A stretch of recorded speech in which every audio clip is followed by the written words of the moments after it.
Hello everyone, my name is Riddhi. इस series में हम लोग समझ रहे हैं कि पीएसआईआर ऑप्शनल हमें कैसे प्रिपेयर करना है। तो यूनिट बाय यूनिट मैं आपको सारी चीज़ें बता रही हूँ। पहली चीज़ कि सिलेबस क्या है, कौन से टॉपिक्स करने हैं। अब सिलेबस में से भी हर एक टॉपिक में से कौन से प्रीवियस ईयर क्वेश्चंस पूछे हुए हैं।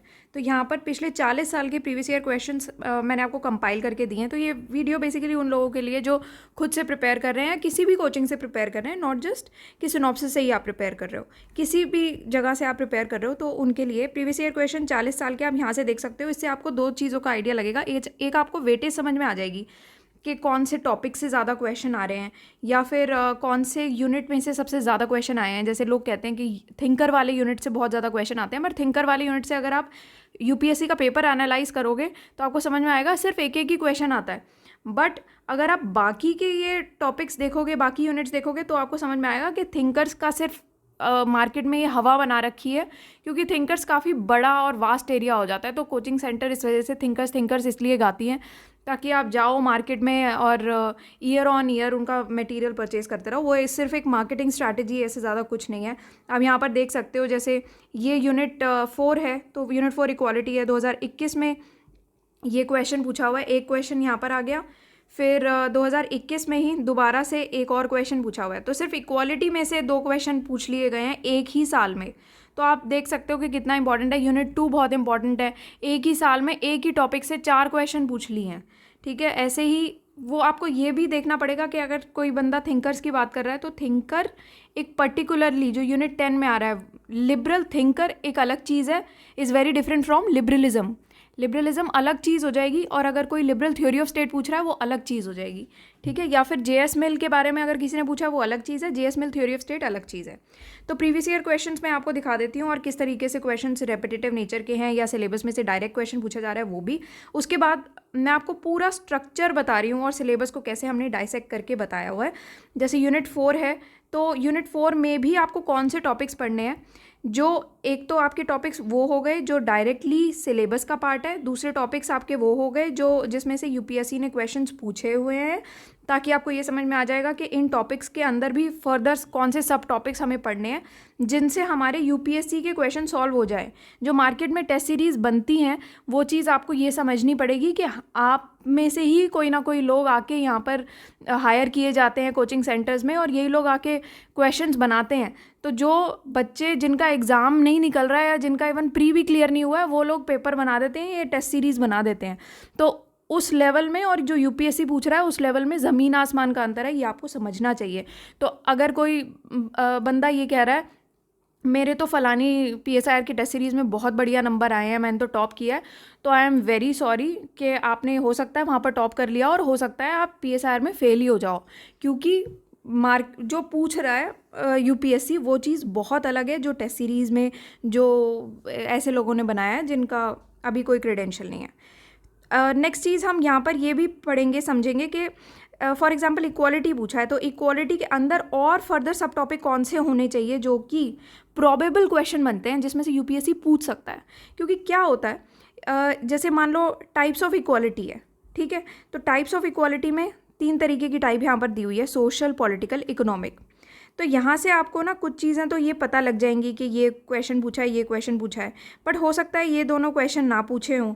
तो ये सब चीज़ें आपको कैसे पता लगेंगी कि प्रोबेबल क्वेश्चन कौन से बनते हैं।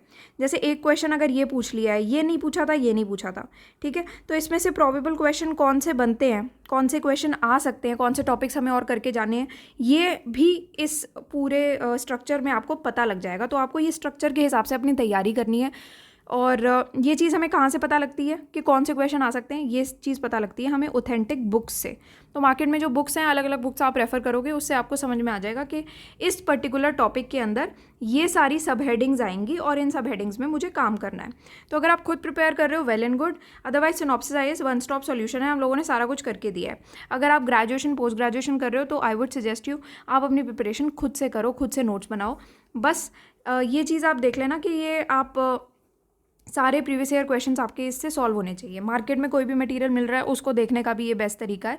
अगर आपको लगता है कि यूपीएससी का क्वेश्चंस आपसे सॉल्व हो रहे हैं उस मटेरियल से, तो वेल एंड गुड, इसका मतलब वो मटेरियल अच्छा है, ठीक है। अगर आपके क्वेश्चंस ही सॉल्व नहीं हो पा रहे उस मटेरियल से, तो फिर उस मटेरियल का कोई फ़ायदा नहीं है। वो सिर्फ आपकी एक बेसिक जनरल अंडरस्टैंडिंग के लिए अच्छा मटेरियल है। उसके अलावा आपको फिर बुक्स रेफ़र करके और अपना पूरे नोट्स बना के वही काम करना पड़ेगा जिस काम के लिए आपसे कोचिंग सेंटर ने लाख लाख 1.5 लाख रुपए लिए, ठीक है। तो वो चीज़ आपको देखनी पड़ेगी। बुक्स मैं आपको यहाँ पर बता दूंगी, हर एक मैंने यूनिट में आपको बुक्स बताई ही हैं जो आप रेफ़र कर सकते हो और पढ़ सकते हो। ये इक्वालिटी का टॉपिक है, तो मेरे हिसाब से आपको 11th क्लास की एनसीईआरटी बहुत अच्छा सोर्स बनेगा, आपका बेस्ट सोर्स बनेगा इनफैक्ट ये टॉपिक के लिए। बहुत अच्छा मटेरियल है उसमें। कुछ रिसर्च पेपर्स हम लोगों ने रेफ़र किए हुए हैं यहाँ पर, तो अगर आप चाहो तो वो चीज़ रेफ़र कर सकते हो। इग्नू का मटेरियल रेफ़र किया हुआ है, तो ये आपको रेफ़र करना है। बाकी हम लोग वन स्टॉप सॉल्यूशन है, ठीक है। एक चीज़ और है यहाँ पर जो मैंने आपको लास्ट लेक्चर में बोली थी, आरसी विरमानी की बुक है, तो वो बहुत अच्छी बुक है। तो अगर आपको वो चाहिए, मेरे पास फ्री वर्जन पड़ा है उस बुक का, तो आप व्हाट्सएप या मेल करके पूछ सकते हो, तो वहाँ पर आपको हम लोग मेल बैक करवा देंगे वो वाली बुक, ठीक है। एक चीज़ और है, जैसे ये पूरा स्ट्रक्चर दिया हुआ है, आप ये देख लेना। इस स्ट्रक्चर के अलावा मतलब इन सब हेडिंग्स में आपके सारे टॉपिक्स आ जाएंगे। पिछले 40 साल के जितने भी टॉपिक्स आए हैं वो सारे इन सब हेडिंग्स में कवर हो जाएंगे। इसके अलावा बाहर से कुछ नहीं आएगा और इसके अलावा और कुछ करने की नीड भी नहीं है। ये 40 साल एक बहुत बड़ा टाइम होता है, सारे टॉपिक्स सब कुछ कवर हो जाता है इतने लंबे टाइम स्पैन में, ठीक है। तो सिलेबस सबसे पहले हम देखते हैं कि ये है यूनिट 4 इक्वालिटी। इक्वालिटी सबसे पहले हम टॉपिक ही समझेंगे, तो सिलेबस को भी ना आपको बिल्कुल तोड़ तोड़ के पढ़ना पड़ेगा कि सिलेबस में लिखा है इक्वालिटी, तो इक्वालिटी के बारे में आप सारी चीज़ें लिखोगे। पहले आप उसका इक्वालिटी का इंट्रोडक्शन दोगे, उसका ओरिजिन कैसे है या फिर उसका बैकग्राउंड आप दोगे, ठीक है। इसमें आप उसके बाद अगर कोई थिंकर्स हैं, थिंकर्स के पर्सपेक्टिव हैं, वो चीज़ आप लिख सकते हो। फिर आप कंसेप्ट बताओगे कि ये है क्या। कंसेप्ट में आप पूरा इसको, जो इंट्रोडक्शन में आपने 2 लाइन लिखी थी, कंसेप्ट में आप उसी को ही थोड़ा सा डिटेल में एक्सप्लेन करोगे, उसके प्रिंसिपल्स है, कैरेक्टरिस्टिक्स है, जो भी है। फिर अगर कोई टाइप्स ऑफ इक्वालिटी हैं तो टाइप्स ऑफ इक्वालिटी में आप उसको बाइफरकेट कर दोगे। जैसे पहला हो गया आपका ये सोशल, पॉलिटिकल, इकोनॉमिक, ठीक है। कोई ऑल्टरनेटिव अगर थ्योरीज़ हैं इसके अलावा तो वो आप मेंशन कर दोगे। एक चीज़ जो आपको ज़रूर करके जानी है हर एक यूनिट में, जो बहुत इंपॉर्टेंट है और आजकल यूपीएससी उससे क्वेश्चन पूछता है, वो है contemporary relevance of a topic, ठीक है। कि मान लो कोई भी टॉपिक आपने पढ़ा, इक्वालिटी पढ़ा, तो उसके रिलेटेड आप कंटेम्प्रेरी रेलेवेंस ज़रूर करके जाना कि आज के हिसाब से अगर उस टॉपिक को आप आज के किसी कंडीशन से रिलेट करके पढ़ो तो आपको अच्छे नंबर मिलेंगे। और वो चीज़ आजकल यूपीएससी बहुत ज़्यादा क्वेश्चन पूछ रहा है, एक कंटेम्प्रेरी रेलेवेंस पे पूछ लेता है। Basically applicability based questions UPSC बहुत पूछ रहा है, कंटेम्प्रेरी रेलेवेंस या फिर एप्लीकेबिलिटी क्वेश्चंस। तो ये सारे आपके इस सब हेडिंग में आएंगे। Contemporary relevance in the context of India आप पढ़ सकते हो या फिर in the context of world, ये दोनों पर्सपेक्टिव से आप पढ़ जाओ तो बहुत अच्छा आंसर हो जाएगा। फिर इसको अगर कोई क्रिटिसिजम्स है वो चीज़ आप लिखोगे, उसको कंक्लूड कर दोगे। ये आपका एक बेसिक स्ट्रक्चर होना चाहिए, इसमें आपकी सारी चीज़ें कवर हो जाएंगी, बहुत ईजिली कवर होंगी, बहुत अच्छा टॉपिक बनेगा ये आपका, ठीक है। और इन्हीं में ही आएगा जो कुछ भी आप पढ़ोगे। कुछ अलग अलग बुक्स आप रेफ़र कर सकते हो जो आपको लगता है कि अच्छी बुक्स हैं। क्वालिटी की कोई अच्छी सी किताब देखो या और उसमें सब हेडिंग्स देखो, वो सब हेडिंग्स आप प्रिपेयर कर जाओ। अगर नहीं पूछा है तो पूछ लेगा, ठीक है। तो वो चीज़ ऑल्दो अगर आप ये मटेरियल से प्रिपेयर करते हो तो इसके अलावा कुछ करने की नीड नहीं है, क्योंकि ऑलरेडी हम लोग जो कंटेंट बनाते हैं वो सारे यही सारे सोर्सेज रेफ़र करके ही बनाते हैं। काफ़ी सालों की रिसर्च और मेहनत है, तो उस चीज़ को आप उसी हिसाब से देखना। तो प्रीवियस ईयर क्वेश्चन देखते हैं कि इक्वालिटी में से कौन से प्रीवियस ईयर क्वेश्चंस आए हैं। तो इक्वालिटी डायरेक्ट क्वेश्चन, जो डायरेक्ट ये टॉपिक है, उसमें से 2018 में क्वेश्चन आया था, equality means fair treatment rather than equal treatment. तो ये एक क्वेश्चन पूछा गया था। सोशल इक्वालिटी से पूछा था 2020 में, इक्वालिटी ऑफ अपॉर्चुनिटी, ठीक है। फिर उसके बाद पॉलिटिकल इक्वालिटी में से पूछा था 2021 में, equality of outcome as a political idea. तो आप यहाँ पर देखो, सोशल इक्वालिटी में इक्वालिटी ऑफ अपॉर्चुनिटी पहले पूछा, यहाँ पर पूछा इक्वालिटी ऑफ आउटकम, ठीक है, नोट कर लिया। अब देखो 2012 का क्या क्वेश्चन आया था, difference between equality of opportunity, equality of outcome. तो एक साल ये पूछा, दूसरे साल ये पूछा, तीसरे साल इन दोनों का डिफरेंस पूछा हुआ है, ठीक है। तो 3 सालों में यही सेम लाइन्स पे क्वेश्चंस रिपीट हुए। फिर relationship between liberty and equality, इस सब हेडिंग से यहाँ पर आप देख सकते हो relationship between equality and freedom, ये आपका सिलेबस का पार्ट है। बट क्वेश्चन क्या पूछा हुआ है यहाँ पर, इक्वालिटी एंड फ्रीडम है ना, तो इक्वालिटी एंड फ्रीडम में क्वेश्चन की बजाय आपका देखो 3 तरीके से आप डिवाइड करोगे, relationship between equality and liberty, freedom and liberty and आपका इसी वे में ये चलेगा। तो इक्वालिटी, लिबर्टी और पावर के कंटेक्स्ट में थोड़ा सा पूछा हुआ है, तो ये चीज़ आप ले सकते हो। हमने पावर वाली यूनिट पढ़ी थी, तो उसमें से यूनिट 7 में से आप कुछ कंटेंट उठा के उसको इसके साथ रिलेट कर सकते हो। इनफैक्ट यूनिट 7 में मैंने ऑलरेडी ये चीज़ पढ़ाई भी है और इसका जो रिलेशन है पूरा वहाँ पर एक्सप्लेन्ड भी है। बट स्टिल लिबर्टी और इक्वालिटी में से 2022 में क्वेश्चन पूछा था, equality of estates cost, equality of power and equality of power is liberty. तो ये क्वेश्चन पूरा आपका लिबर्टी और इक्वालिटी का रिलेशनशिप एक्सप्लेन कर रहा है। यहाँ पर इक्वालिटी और फ्रीडम वही सेम बात बोली हुई है, ठीक है। अब ये आपका सिलेबस से तो समझ में आ रहा है आपको कि चलो सिलेबस का ये वाला टॉपिक है, बट ये आपको सिलेबस में नहीं मिल रहा है। फ्रीडम एंड लिबर्टी नहीं है सिलेबस में। सिलेबस में इक्वालिटी और फ्रीडम का रिलेशनशिप है, not freedom and liberty. But still उसमें से एक क्वेश्चन आया हुआ है, तो ये चीज़ आपको कैसे पता लगेगी? इसका मतलब सिलेबस देख के तो समझ में नहीं ही आ रहा है कि क्या पूछेगा यूपीएससी। तो उस चीज़ के लिए तो आपको ये प्रीवियस ईयर क्वेश्चंस रेफ़र करने ही पड़ेंगे और कोई ऑप्शन नहीं है वो चीज़ में, क्योंकि आप देख ही सकते हो कि कैसे यूपीएससी रिपीट कर लेता है। Equality of outcome, equality of outcome opportunity, equality of opportunity, ये रिपीटेटिव क्वेश्चन है। फिर 2014 में एक क्वेश्चन पूछा था, how is liberty a precondition for equality, explicate the relationship between equality and liberty. Again उसी लाइन्स पे पूछा था। थोड़ा सा एप्लीकेशन बेस्ड क्वेश्चंस हैं दोनों ही, तो वो आपको उसी वे में आंसर करना पड़ेगा, ठीक है। तो इसको आप प्रॉपर्टी से, इक्वालिटी ऑफ पावर से डील करके लिबर्टी तक पहुंचाओगे। अब relationship between freedom and liberty, इस पे क्वेश्चन पूछा था, बहुत ही डायरेक्ट है, differentiate between freedom and liberty. अब इसमें आपको एक ऐड ऑन करना पड़ेगा, discuss marks notion of freedom, ठीक है। तो मार्क्स पॉइंट ऑफ व्यू से आपको लिखना पड़ेगा। अब देखो क्या होता है कि अगर हमें टॉपिक अच्छे से क्लियर नहीं है ना, तो हम यहाँ पर कंफ्यूज हो जाएंगे कि अरे यार ये क्या पूछ लिया, ये तो अलग से पूछ लिया, डायरेक्ट है ही नहीं। तो डरने वाली बात नहीं होती। अगर आपने मार्क्स का टॉपिक अच्छे से पढ़ा हुआ है ना, तो आप ये क्वेश्चन बहुत ईजिली सॉल्व कर लोगे। आपको सिर्फ ये पता होना चाहिए मार्क्स का नोशन क्या है, और मार्क्स तो इतने सारे टॉपिक्स में आ चुका है ऑलरेडी कि आपको पता होना चाहिए। जनरल वे में तो हम पढ़ते ही हैं, यूनिट 2 में पढ़ते हैं, यूनिट 10 में पढ़ रहे हैं, यूनिट इसमें पढ़ रहे हैं, यूनिट 4 में भी पढ़ रहे हैं। तो मार्क्स तो हर जगह ही आ रहा है। इनफैक्ट कोई और अगर आप थिंकर पढ़ते हो, उसके भी कभी कभी क्रिटिसिज्म्स में या उसके प्रोपोनेंट्स में मार्क्सिज्म तो आ ही जाता है। तो मार्क्स के बारे में तो आप पढ़ते ही हो।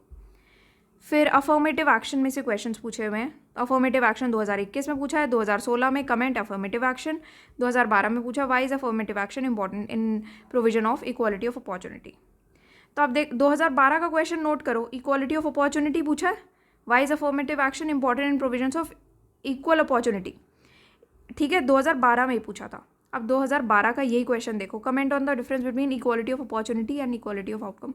इक्वालिटी ऑफ अपॉर्चुनिटी एक बार पूछ लिया 2012 में ही, और फिर 2012 में ही दोबारा से इक्वालिटी ऑफ अपॉर्चुनिटी के कंटेक्स्ट में पूछा हुआ है।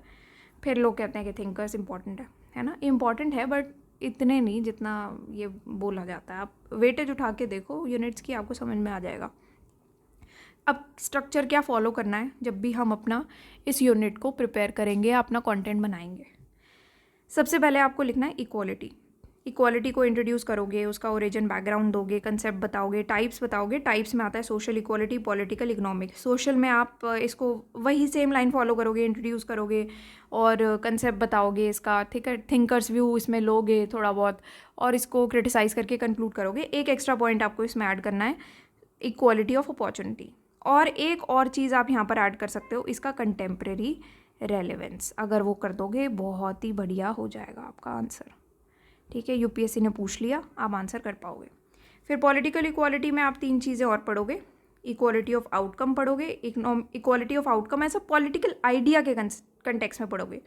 फिर आप पढ़ोगे difference between equality of opportunity and equality of outcome, क्योंकि इन्हीं 3 लाइन्स पे क्वेश्चन ऑलरेडी पूछे हुए हैं, तो आपको इन्हीं 3 लाइन्स पे ये प्रिपेयर करना है।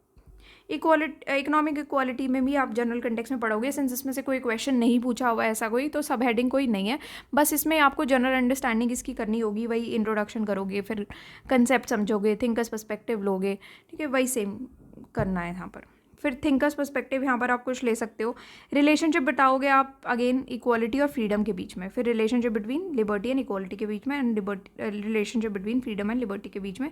इसमें आप मार्क्स नोशन ऑफ फ्रीडम के कंटेक्स्ट में भी हम बात करेंगे, क्वेश्चन पूछा था इसीलिए। एप्लीकेबिलिटी या कंटेम्प्रेरी रेलेवेंस आप बताओगे इसका in the context of India and world. Affirmative action का एक टॉपिक है अलग से, तो इस वजह से हम उसको अलग सब हेडिंग में एक अलग टॉपिक में हम पढ़ेंगे, जिसमें हम मेंशन करेंगे इंपॉर्टेंस क्या है अफर्मेटिव एक्शन की इन इक्वल अपॉर्चुनिटी। तो ये एप्लीकेशन बेस्ड क्वेश्चन आएगा प्योरली। इसको आप जब आंसर पढ़ोगे इसका जो हम लोगों ने बनाया है, तो आपको क्लियर समझ में आएगा कि कैसे हमने ये चीज़ रिलेट की और कितनी आसान थी जो देखने में हमें मुश्किल लग रही है। क्रिटिसिज्म है, कंक्लूजन है, ठीक है। तो अब बुक्स ये सारी आप रेफ़र कर सकते हो, तो ये काफ़ी है। और वन स्टॉप सॉल्यूशन सिनॉप्सिस इसलिए बोला गया है क्योंकि हम लोगों ने ऑलरेडी ये सारी बुक्स रेफ़र करके पूरे पूरे नोट्स बना के दिए हुए हैं। तो किसी को अगर वो चीज़ रेफ़र करनी है, यहाँ पर अगर कोई सिनॉप्सिस ज्वाइन कर रहा है, तो यहाँ पर लोग पूछते हैं काफ़ी बार कि हमें कुछ और पढ़ने की नीड है, तो कुछ भी पढ़ने की नीड नहीं है, ये काफ़ी हो जाता है, इनफैक्ट बहुत हो जाता है, यहीं से आएगा जो आएगा। इसके अलावा अगर एक भी क्वेश्चन नया आ जाता है बाई चांस भी, तो आप ये समझ के चलो वो क्वेश्चन हर एक के लिए नया होगा, उसमें आप अनोखे नहीं होगे, ठीक है। बट कम से कम वो पॉइंट तो स्ट्रॉन्ग करो। अगर मान लो आपके 56 क्वेश्चंस हैं, तो 56 में से अगर मान लो एक क्वेश्चन नया आ भी जाता है, ठीक है, तो आप 55 क्वेश्चंस पे तो कम से कम काम करो, आपका कट ऑफ तो निकले कम से कम। आप इसमें तो आप हाईएस्ट स्कोर कर लोगे अगर आप इतना कर गए तो। सिर्फ इसी को पढ़ के रट के बार बार इसी की प्रैक्टिस करके आपको जाना है। आंसर राइटिंग में भी प्रीवियस ईयर क्वेश्चंस की प्रैक्टिस करो। उल्टी सीधी जगह पे या उल्टे सीधे टेस्ट सीरीज लगाने प्लीज़ बंद करो, वो चीज़ से कभी फ़ायदा नहीं होता है, ठीक है। उसका फ़ायदा सिर्फ आपका एक फ्लेयर आने में लग जाता है, बट इससे ज़्यादा अगर आपको यही प्रैक्टिस फ्लेयर लेना है तो प्रीवियस ईयर क्वेश्चंस में लो ना, जो रिपीट भी हो रहे हैं। तो आपको ये ध्यान देना है, ये इस पे नहीं ध्यान देना कि एक क्वेश्चन हमारा छूट गया। वो एक क्वेश्चन किसी को नहीं आता होगा, वो सब आपके लिए भी उतना ही नहीं है जितना सबके लिए। आप अपने 55 क्वेश्चंस को स्ट्रॉन्ग करने पे ध्यान दो, कम से कम वो तो करो जो ऑलरेडी पूछा गया है या ऑलरेडी आ रहा है ना। वो करोगे तब तो आप टॉप ही कर जाओगे। This is our website synopsisiis.com। Courses में जाओगे, ऑप्शनल कोर्सेज़ में PSIR का कोर्स मिलेगा आपको। यहाँ पर आप डेमो कंटेंट पर क्लिक करके दो चीज़ें डाउनलोड आपको करनी है। एक तो यही प्रीवियस ईयर क्वेश्चंस की फ्री बुकलेट अवेलेबल है, ये आप डाउनलोड कर लेना। जो लोग खुद प्रिपेयर कर रहे हैं उनके लिए ये चीज़ बहुत सही रहेगी, ठीक है। आपको ये बुकलेट से समझ में आ जाएगा वेटेज वगैरह क्या है, किन लाइन्स पे आपको किन क्वेश्चंस पे प्रिपेयर करना है। दूसरी चीज़ आपको करनी है कि यहाँ पर एक यूनिट 8 का भी डेमो कंटेंट है, तो उसके अगर आप कंटेंट देखोगे ना, आपको थोड़ा थोड़ा आइडिया लगेगा कि किस लाइन्स पे और कैसा कंटेंट है और कैसे हमें प्रिपेयर करना है। कंटेंट को जितना सिंपल हो सके उतना सिंपल रखो। आप यही समझ के चलो एग्जामिनर के लिए भी इजी टू अंडरस्टैंड होगा। कॉम्प्लेक्स वर्ड्स कभी कभी चीज़ों को बहुत कॉम्प्लेक्स कर देते हैं, जो ना हमें समझ में आता है ना एग्जामिनर को समझ में आएगा। तो कॉम्प्लेक्सिटी में प्लीज़ मत जाना। कई लोग बहुत ही अजीबोगरीब शब्द लिख देते हैं, उसका कोई फ़ायदा नहीं होता। आप अपनी चीज़ वही सबसे बढ़िया होती है जो सिंपल भाषा में दूसरे को समझ में आ जाए। तो आपको अपने आंसर्स उन्हीं लाइंस पे रखने हैं जहाँ पर दूसरे को भी और आपको भी, दोनों को समझ में आए आसानी से आंसर। जितना आप स्पष्ट तरीके से अपने चीज़ों को व्यक्त कर पाओगे उतना बेस्ट रहेगा। So that's all for today and thank you for watching the lecture. Also ये आप हिंदी मीडियम के लिए भी है, तो जिन लोगों के हिंदी मीडियम फ्रेंड्स हैं तो आप उनको भी बता सकते हो कि कंटेंट हिंदी में भी अवेलेबल है, क्योंकि मार्केट में डर्थ ऑफ कंटेंट है हिंदी मीडियम्स के लिए। सो ओके, और कोई क्वेश्चन हो आप कमेंट सेक्शन में पूछ सकते हो।